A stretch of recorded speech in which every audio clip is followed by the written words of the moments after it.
Viewers, आज के video में हम कक्षा 9वीं विज्ञान विषय की तैयारी करेंगे और आज हम ऐसे प्रश्न करने वाले हैं जो एग्जाम में आते ही हैं। तो आज हम अंतर वाले प्रश्न करेंगे। विज्ञान के पेपर में अंतर वाले प्रश्न आते हैं और जो प्रश्न अधिकतर एग्जाम में आते हैं इनमें से प्रश्न 2 या 3 एग्जाम में आने ही वाले हैं, तो आपको ये तैयार कर लेना चाहिए। शुरू करते हैं और इसी प्रकार के और वीडियो देखने के लिए कक्षा 9वीं विज्ञान विषय की संपूर्ण तैयारी के लिए चैनल को सब्सक्राइब कीजिए। तो यहाँ पहला जो प्रश्न है, भौतिक परिवर्तन और रासायनिक परिवर्तन में अंतर बताइए। तो भौतिक परिवर्तन और रासायनिक परिवर्तन में हम अंतर बताएंगे।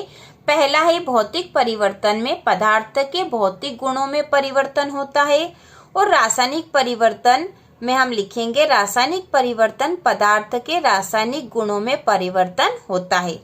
रासायनिक परिवर्तन में पदार्थ के रासायनिक गुणों में परिवर्तन होता है। तो पहला अंतर बहुत ही आसान है, हम आसानी से याद कर सकते हैं इसको। दूसरा है, इसमें कोई नया पदार्थ नहीं बनता और रासायनिक परिवर्तन में लिखेंगे इसमें नया पदार्थ बनता है। तीसरा अंतर है, ये परिवर्तन उत्क्रमणीय होता है और इसमें लिखेंगे हम ये परिवर्तन अनुत्क्रमणीय होता है। तो यहाँ उत्क्रमणीय मतलब है कि इसमें कोई भौतिक परिवर्तन में पदार्थ के केवल भौतिक गुणों में परिवर्तन होता है। तो यदि हम उसमें भौतिक परिवर्तन हो भी गया है किसी पदार्थ में, तो वापस हम उसी अवस्था में उसको ला सकते हैं।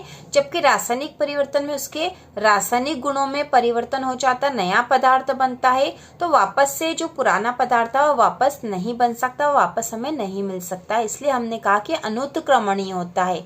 इसका उदाहरण है जैसे लकड़ी से बुरादा बनना, और इसमें उदाहरण लिखेंगे जैसे दूध से दही बनना।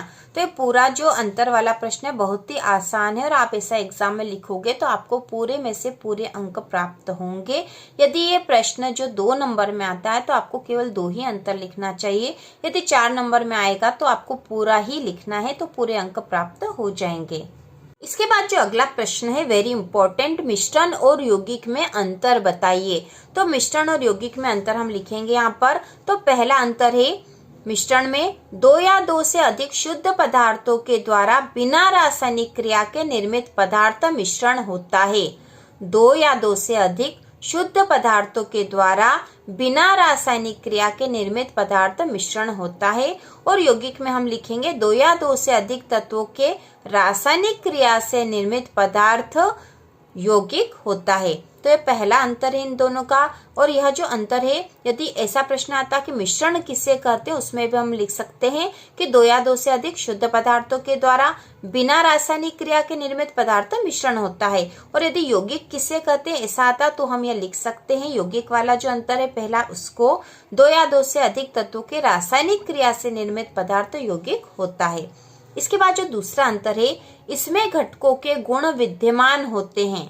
इसमें घटकों के गुण मतलब जिनसे मिश्रण बना है उसके गुण विद्यमान होते हैं।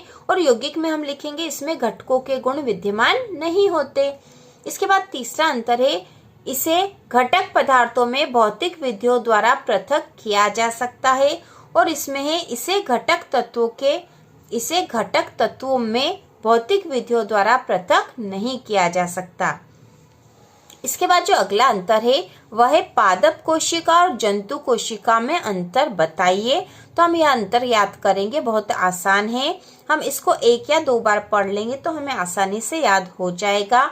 तो पादप कोशिका में हम लिखेंगे पादप कोशिका पादपों में पाई जाती है और जंतु कोशिका जंतुओं में पाई जाती है। तो बहुत ही आसान है क्योंकि पादप है, पादप कोशिका इसलिए पादपों में पाई जाती है और ये जंतु कोशिका इसलिए जंतुओं में पाई जाती है। तो पहला अंतर तो हम इसके नाम से ही याद कर लेंगे।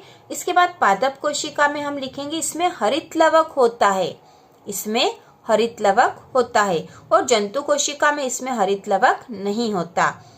तीसरा जो अंतर है, इसमें कोशिका भित्ति उपस्थित होती है, इसमें कोशिका भित्ति उपस्थित होती है। और जंतु कोशिका में लिखेंगे इसमें कोशिका भित्ति उपस्थित नहीं होती। इसके बाद जो अगला अंतर है, पादप कोशिका में हम लिखेंगे इसमें सेंट्रोसोम नहीं पाया जाता, पादप कोशिका में सेंट्रोसोम नहीं पाया जाता। और जंतु कोशिका में है इसमें सेंट्रोसोम पाया जाता है। तो हम यदि इधर वाले अंतर याद कर लेंगे एक तरफ के, तो हमें दूसरे अंतर आसानी से ऐसे ही याद हो जाएंगे।